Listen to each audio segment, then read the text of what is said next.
It's been weeks of rolling blackouts in the country. The Solidarity Research Institute has submitted a petition to Parliament on the power crisis.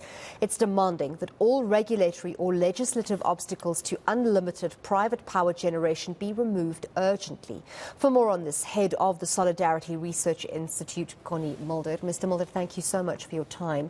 So tell us again, what are the main aims of your petition? I believe there are 4 points.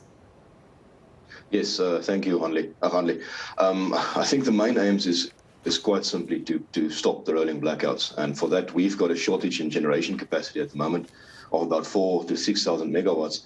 And we've looked at international examples as part of our research, and we can solve this. But for that, we need action. We do not need more commissions. We do not need more planning. We need urgent action. So the first one that we're demanding is quite simply decentralize power generation as quickly as possible. The solution to load shedding lies on the roofs and homes of thousands of South Africans. It does not lie in the corridors of one or two big commercial projects. And this is the direction we should be going with power generation.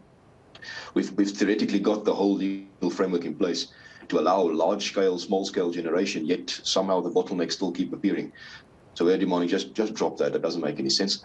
The second one would then be it's nonsensical to still have build limits or generation limits on IPP bid windows. This doesn't make any sense. We're limiting it to 2,600 megawatts per bid window when we're sitting in the dark. There's no reason. Just drop that bid window limit in general.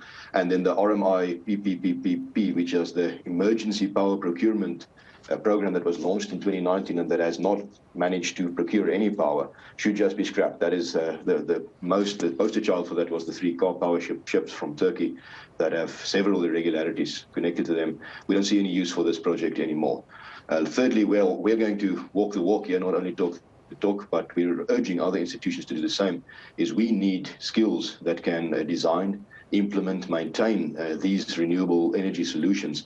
Now, our educational institutions, that's Soltech and academia, are busy retooling and making sure that they can reskill or skill up sufficient people. But we cannot do this alone. We need every single institution of learning in this country to say, but we need artisans that can do this, and we need to ensure that skills isn't the bottleneck. And then lastly, we looked at the example of Vietnam, which added 9,000 megawatts of solar power in 1 year, of which 6,000 megawatts was added in 1 month in December 2020 by using a feed-in tariff scheme. Now, feed-in tariffs aren't new by any means. It's used in more than 100 countries to add capacity. They, however, had the challenge of moving from coal to new energy.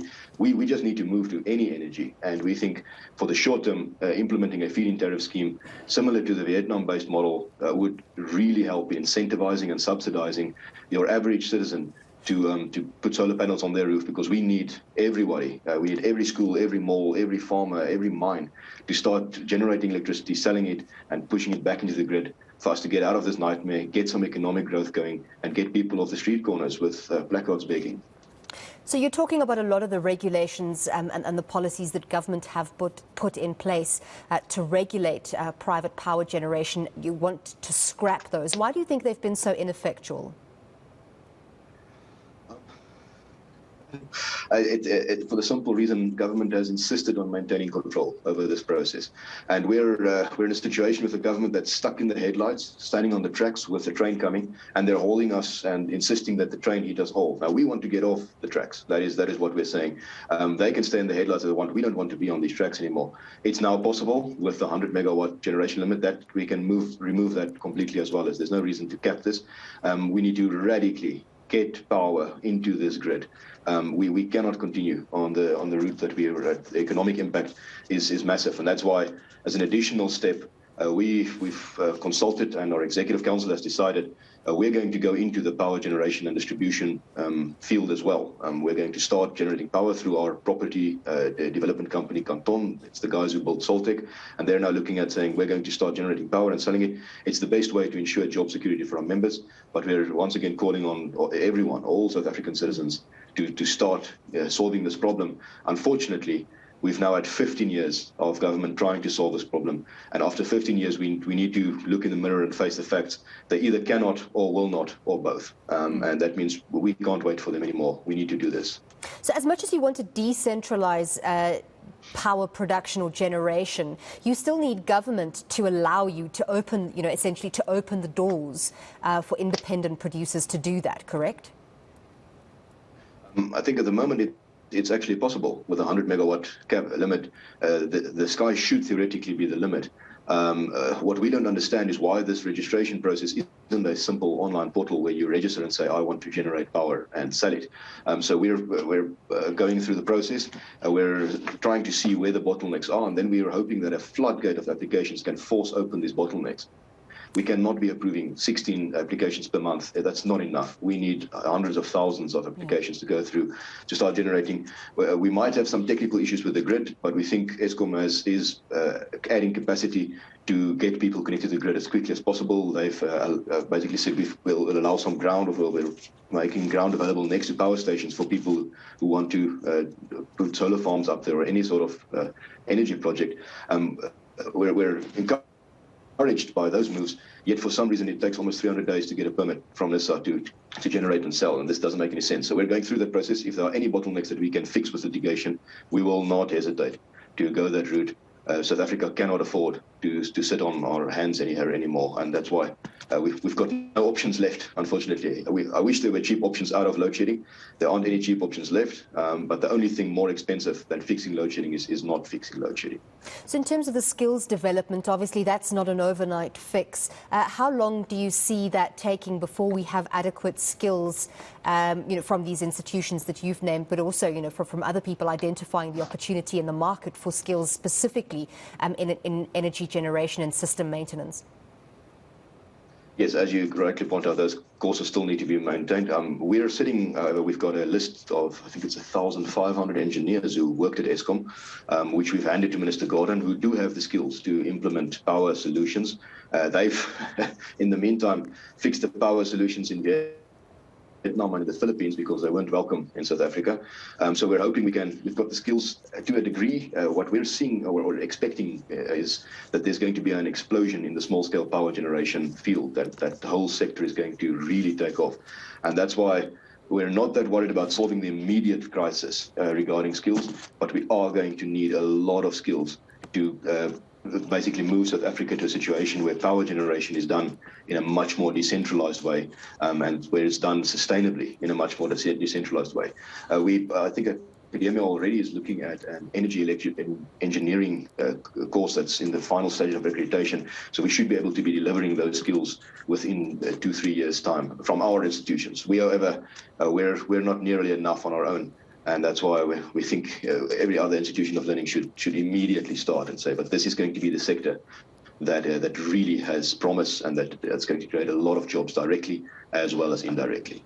President Cyril Ramaphosa so often mentions this social compact and the need for more adequate public-private partnerships. However, we're seeing the private sector more and more take matters into their own hands, and instead of being reactive to government policy and failures of implementation, they're doing things on their own. For instance, just as an example, in the agriculture sector, private agri-businesses and farmers coming together to fix road infrastructure, and then afterwards giving the bill to the municipality. Hopefully, the municipality might pay them for work that they themselves were unable to do. And in this situation, we're seeing organizations like yourself, Solidarity, saying, well, let's take energy generation into our own hands. How do you think government is going to push back against that? Because surely that's them losing control to some measure. Hanli, I sincerely hope they're not going to, but we fully expect that they will try, at least to maintain control. The harsh reality about the energy situation is that the horse has bolted. I don't think, even if they can try and maintain it through municipal wheeling arrangements or anything in that regard, but the energy situation is so dire at the moment, and the problem is it's going well. It's going well at the moment. It's at least going better than next year still. If we look at Eskom needing to decommission 10,500 megawatts of coal-fired power generation in the next 8 years, the horse has bolted here. Government can try and hold on. It's going to be a losing battle, and the dam wall will break. They've got the choice if they're going to be on the right side of this dam wall or on the wrong side. We urge them to please get on the right side. The only thing that they need to do is just allow us to solve this problem. You've had 15 years to try and solve it. it has not worked. And if there is any pushback regarding legislation, we'll most likely consider any legislation that now limits the amount of power that can be added to the grid as irrational given the situation. And then there are legal options. Now, I can't make promises on behalf of our legal team, but we've been good with, especially if you look at COVID regulations and COVID, where we've chosen our battles carefully and correctly. And this is one of the battles that we cannot afford to lose as South Africa. We drastically need to get energy. If otherwise, the world is quite simply going to pass us by, and we're going to deindustrialize this country and go back to a Middle Age or Stone Age economy. So you're urging as many as possible companies, big, small institutions, malls, to submit applications for the generation, distribution and sale of power as soon as possible. Exactly what do they need to do for this to work? So at the moment on NERSA's website, there is a form that you need to fill in if you want to register for a permit to generate, to distribute and distribute power. We urge everyone, it's not only companies, if you're an individual that wants to go and fill in that form and send it in, and let's just get lots of applications in the system at least, for the simple reason there are several bottlenecks, administrative bottlenecks, and we don't want people rolling logs in the road anymore. So let's force these bottlenecks open. If we can flood the application process, we can move it to what it should be for a registration for a permit, which is quite simply, you just need to register in a database. I'm going to sell power. Connecting to the grid is something that Eskom needs to do in any case, and they will need to check, which we're obviously for, is that the technical requirements are met, that you're generating power in a safe way, that you're not going to endanger anyone. But that can be done somewhere else than limiting it on an administrative basis already. So there's on NERSA's website, there's a form for applying for a permit to generate power. This goes up to 100 megawatt. Now, just for context, 100 megawatt is about 40,000 households. So that's more than enough. Any small-scale project should go and just get that permit and then say, but you want to sell to the immediate surrounding area. I don't think we're going to have a national electricity grid that's stable for a while at least, but we can ensure that several areas do not suffer economically from the rolling blackouts that we've been experiencing. And if we can just limit the damage at the moment, we can finally move to a situation where Vietnam is at the moment using feed-in tariffs and rooftop solar, which is they've got a problem. They've got too much power in their grid, and they're now having to shut down power generating plants to ensure that the grid doesn't get overloaded. Now, that's a problem that we would love to have. We're a richer country than Vietnam. We've got better solar resources and better wind resources. There's no reason we cannot be fixing this problem. The only thing that's lacking is political will at the moment. Well, thank you very much for those insights and possibly some solutions for some people. Head of the Solidarity Research Institute, Connie Mulder.